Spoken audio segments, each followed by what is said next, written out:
आइए भक्तों, YouTube channel में आपका स्वागत है। शिव पुराण में विदेश्वर संहिता का 14वां अध्याय। आइए कथा शुरू करें। अग्नि यज्ञ, देव यज्ञ और ब्रह्म यज्ञ का वर्णन। ऋषियों ने कहा, प्रभु, अग्नि यज्ञ, देव यज्ञ और ब्रह्म यज्ञ का वर्णन करके हमें कृतार्थ करें। सूत जी बोले, महर्षियों, गृहस्थ पुरुषों के लिए प्रातः और सायंकाल अग्नि में 2 चावल और द्रव्य की आहुति ही अग्नि यज्ञ है। ब्रह्मचारियों के लिए समिधा का देना ही अग्नि यज्ञ है, अर्थात अग्नि में सामग्री की आहुति देना उनके लिए अग्नि यज्ञ है।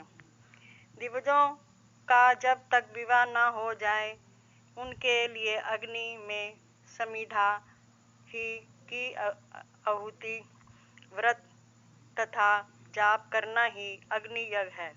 दिवजों जिसने अग्नि को विसर्जित कर उसे अपनी आत्मा में स्थापित कर लिया है, ऐसे वानप्रस्थियों को सन्यासियों के लिए यही अग्नि यज्ञ है कि वे समय पर हितकर और पवित्र अन्न का भोजन कर लें। ब्राह्मणों, सायंकाल अग्नि के लिए दी आहुति से संपत्ति की प्राप्ति होती है तथा प्रातःकाल सूर्य देव को दी आहुति से आयु की वृद्धि होती है। दिन में अग्निदेव सूर्य में ही प्रविष्ट हो जाते हैं, अतः प्रातःकाल सूर्य को दी आहुति अग्नि यज्ञ के समान ही होती है। इंद्र आदि समस्त देवताओं को प्रातः प्राप्त करने के उद्देश्य से जो आहुति अग्नि में दी जाती है वह देवराज कहलाती है। लौकिक अग्नि में प्रतिष्ठित और संस्कार निमित्तिक हवन कर्म करें, वह देव यज्ञ हैं। देवताओं को प्रसन्न करने के लिए नियम से विधि पूर्वक किया गया यज्ञ ही देव यज्ञ है। वेदों के नित्य अध्ययन और स्वाध्याय को ब्रह्म यज्ञ कहते हैं। मनुष्य को देवताओं की तृप्ति के लिए प्रतिदिन ब्रह्म यज्ञ करना चाहिए। प्रातःकाल और सायंकाल को ही इसे किया जा सकता है। अग्नि के बिना देव यज्ञ कैसे होता है, इसे श्रद्धा और आदर से सुनो। सृष्टि के आरंभ में सर्वज्ञ और सर्वसमर्थ महादेव शिव जी ने समस्त लोगों के उपकार के लिए वारों की कल्पना की है। भगवान शिव संसार रूपी रोग को दूर करने के लिए वैद्य हैं, सबके ज्ञाता और समस्त औषधियों के औषध हैं। भगवान शिव ने सबसे पहले अपने वार की रचना की जो आरोग्य प्रदान करने वाला है। तत्पश्चात अपनी माया शक्ति का वार बनाया जो संपत्ति प्रदान करने वाला है। जन्म काल में दुर्गतिग्रस्त बालक की रक्षा के लिए कुमार के वार की कल्पना की है। आलस्य और पाप की निवृत्ति तथा समस्त लोगों का हित करने की इच्छा से लोक रक्षक भगवान विष्णु का वार बनाया। इसके बाद शिवजी ने पुष्टि और रक्षा के लिए आयुकर्ता त्रिलोकाश्रिष्टा परमेष्ठी ब्रह्मा का आयुष्कारक वार बनाया। तीनों लोकों की वृद्धि के लिए पहले पुण्य पाप की रचना होने पर लोगों को शुभाशुभ फल देने वाले इंद्र और यम के वारों का वर्णन किया। ये वार भोग देने वाले और मृत्यु भय को दूर करने वाले हैं। इसके उपरांत भगवान शिव ने 7 ग्रहों को इन वारों का स्वामी निश्चित किया। ये सभी ग्रह नक्षत्र ज्योतिर्मय मंडल में प्रतिष्ठित हैं। शिव के 12 के स्वामी सूर्य हैं। शक्ति संबंधी वार के स्वामी सोम, कुमार संबंधी वार के अधिपति मंगल, विष्णु वार के स्वामी बुध, ब्रह्मा जी के वार के स्वामी बृहस्पति, इंद्र वार के स्वामी शुक्र या यम वार के स्वामी शनि हैं। अपने अपने वार में ही गई देवताओं की पूजा उनके फलों को देने वाली है।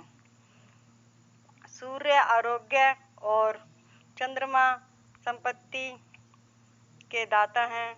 बुध व्याधियों के निवारक और बुद्धि प्रदाता हैं। बृहस्पति आयु की वृद्धि करते हैं। शुक्र भोग देते हैं और शनि मृत्यु का निवारण करते हैं।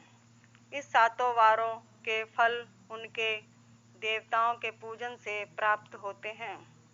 अन्य देवताओं की पूजा का फल भी भगवान शिव ही देते हैं। देवताओं की प्रसन्नता के लिए पूजा की 5 पद्धतियां हैं। पहले उन देवताओं के मंत्रों का जाप, दूसरा होम, तीसरा दान, चौथा तप, पांचवा वेदी की प्रतिमा और अग्नि अथवा ब्राह्मण के शरीर में विशिष्ट देव के भावना करके 16 उपचारों से पूजा तथा आराधना करना। दोनों नेत्रों और मस्तकों के रोग में और कुष्ठ रोग की शांति के लिए भगवान सूर्य की पूजा करके ब्राह्मणों को भोजन कराएं। इससे यदि प्रबल प्रबंध का निर्माण हो जाए तो जरा एक रोगों का नाश हो जाता है। इष्ट देव का नाम मंत्रों का जाप वार के अनुसार फल देते हैं। रविवार को सूर्य देव एवं अन्य देवताओं के लिए तथा अन्य ब्राह्मणों के लिए विशिष्ट वस्तु अर्पित करें। यह साधन विशिष्ट फल देने वाला होता है तथा इसके द्वारा पापों की शांति होती है। सोमवार को संपत्ति व लक्ष्मी की प्राप्ति होती है। लक्ष्मी की पूजा करें तथा पत्नी के साथ ब्राह्मण को घी में पका अन्न भोजन कराएं। मंगलवार को रोगों की शांति के लिए काली की पूजा करें।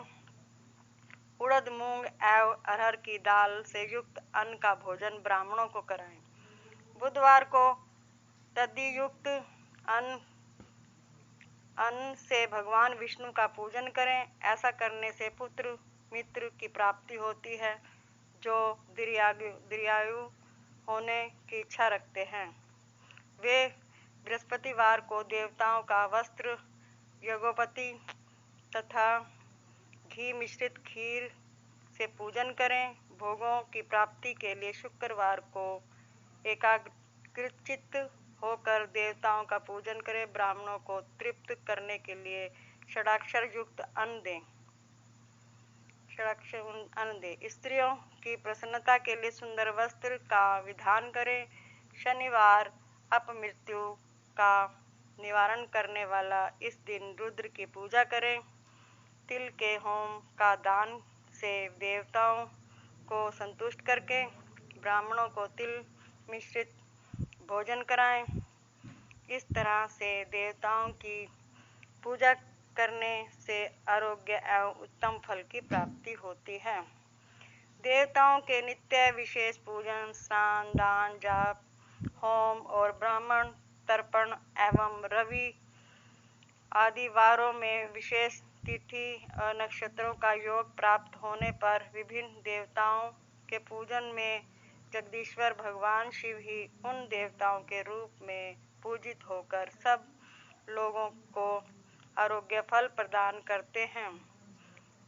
देश काल, पात्र, द्रव्य, श्रद्धा एवं लोक के अनुसार उनका ध्यान रखते हुए महादेव जी आराधना करने वाले लोगों को आरोग्य आदि फल देते हैं। मंगल कार्यों के आरंभ में और अशुभ कार्यों के अंत में तथा जन्म नक्षत्रों के आने पर ग्रस्त पुरुष अपने घर में आरोग्य की समृद्धि के लिए सूर्य ग्रह और पूजन करें। इससे सिद्ध होता है कि देवताओं का पूजन संपूर्ण अभिष्ट वस्तुओं को देने वाला है। पूजन वैदिक मंत्रों के अनुसार ही होना चाहिए। शुभ फल की इच्छा रखने वाले मनुष्य को 7 दिन अपनी शक्ति के अनुसार देव पूजन करना चाहिए। निर्धन मनुष्य तपस्या, व्रत आदि से अपनी धनी धन के द्वार देवी देवताओं की आराधना करें। जो मनुष्य श्रद्धा पूर्वक इस तरह से धर्म का अनुष्ठान करता है वह पुण्य लोक में अनेक प्रकार के फल भोगकर पुनः इस पृथ्वी पर जन्म ग्रहण करता है। धनवान पुरुष सदा भोग सिद्धि के लिए मार्ग में वृक्ष लगाकर लोगों के लिए छाया की व्यवस्था करते हैं और उनके लिए कुएं बावली बनवाकर पानी की व्यवस्था करते हैं। वेद शास्त्रों की प्रतिष्ठा के लिए पाठशाला का निर्माण या अन्य किसी भी प्रकार से धर्म का संग्रह करते हैं और स्वर्ग लोक को प्राप्त होते हैं। समय अनुसार पुण्य कर्मों के परिपाक से अंतःकरण शुद्ध होने पर ज्ञान की सिद्धि होती है। द्विजों, इस अध्याय को जो सुनता, पढ़ता है तथा सुनने की व्यवस्था करता है उसे देव यज्ञ का फल प्राप्त होता है। हर हर महादेव। अगर आपको हमारी वीडियो पसंद आई हो तो प्लीज़ लाइक कीजिए।